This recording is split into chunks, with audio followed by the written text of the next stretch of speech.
அடடா! இந்த ஒரு சந்தோஷத்துக்காக தானே நம்ம காத்து இருந்தோம். வெண்பா எப்படா கிடைப்பாங்க? வெண்பா எப்பதான் வீட்டுக்கு வருவாங்க? அப்படின்னு சொல்லி தொடர்ந்து ஒரு 3, 4 வாரமாவே ரசிகர்கள் ரொம்ப ரொம்ப டென்ஷன் ஆயிட்டாங்க அப்படின்னு தான் சொல்லணும்.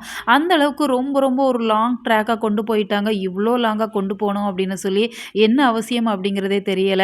நிச்சயமா இன்னைக்கு, நாளைக்கான எபிசோட்ல நம்ம வெண்பா கிடைச்சிருவாங்க அப்படிங்கிறதால, இது ஒரு ஹை வோல்டேஜ் ட்ராக்கா இருக்கிறதுக்கு நெறைய வாய்ப்பு இருக்கு. நிச்சயமா டிஆர்பி நல்லா வரும் அப்படின்னு சொல்லி எந்த ஒரு சந்தேகமும் இல்ல. ஏன்னா வெண்பா எப்ப கிடைப்பாங்க அப்படின்னு சொல்லி தான் தொடர்ந்து ரசிகர்கள் இந்த சீரியல விரும்பி பார்த்துட்டு இருக்கிறாங்க. இந்த சூழ்நிலையில வெண்பாவுக்கு உடம்பு சரியில்ல அப்படின்னு சொல்லி இப்போ ஹாஸ்பிட்டல்ல அட்மிட் பண்ணியிருக்கிறாங்க அப்படிங்கிறதால, இந்த தருணத்தில அங்க நர்ஸ் மூலமா நிச்சயமா விஜய், மல்லி 2 பேருக்குமே ஒரு நல்ல தகவல்கள் கொண்டு வந்து சேர்க்கிறாங்க. ஏன்னா அந்த நர்ஸ பார்க்குறப்ப ரொம்ப ரொம்ப நல்லவங்களா இருக்கிறாங்க. அந்த குழந்தைக்கும் அவங்கள கொண்டு வந்து சேர்த்தவங்களுக்கும் எந்த ஒரு சம்மந்தமும் இல்ல. எனக்கு உடம்பு சரியில்ல அப்படின்னு சொன்னா நிச்சயமா ஏதாச்சும் ஒரு லேடீஸ் வரத்தானே செய்வாங்க. ஒண்ணு அம்மா வருவாங்க, இல்ல சித்தி, அத்தை அப்படின்னு சொல்லி தாத்தா, பாட்டி அப்படின்னு யாராவது வரத்தான் செய்வாங்க. ஆனா அவங்க 2 பேருமே ரவுடிங்க மாரி இருக்கிறாங்க அப்படிங்கிறதால, ஸ்டார்ட்டிங்ல இருந்தே அவங்களுக்கு சந்தேகமா தான் இருக்குது. அதனால பக்கத்துல இருக்கிற நர்ஸ் கிட்டயுமே அவங்களோட சந்தேகத்த சொல்லிட்டு இருக்கிறாங்க.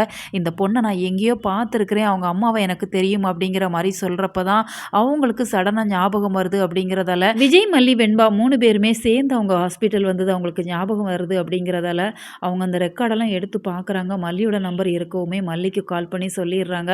மல்லி பயங்கரமா சந்தோஷமாகுறாங்க.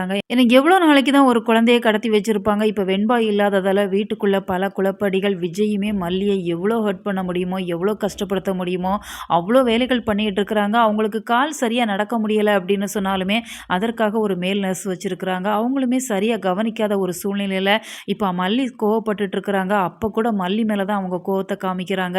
அந்த நர்ஸ் மேல "நீ ஏன் கோபத்த காமிக்கிற?" அப்படிங்கிற மாரி சொல்றப்ப, மல்லி உண்மையாவே உடைஞ்சு போயிடுறாங்க. அடுத்ததா இப்போ மல்லிக்குமே மசக்க வருது. அதனால அவங்களுமே ஹாஸ்பிட்டலுக்கு சீக்கிரமா வருவாங்க அப்படிங்கிறதால வெண்பாவ நிச்சயமா மீட்டுருவாங்க. ஸோ அப்கமிங் சீக்வென்ஸ் நிச்சயமா தரமானதா இருக்கும் அப்படின்னு சொல்லி தான் நாம எதிர்பார்க்கலாம். உங்களோட கருத்துக்கள மறக்காம கமெண்ட் பாக்ஸ்ல சொல்லுங்க. மேலும் இது போன்ற வீடியோக்களுக்கு நம்ம சேனல சப்ஸ்கிரைப் பண்ணுங்க.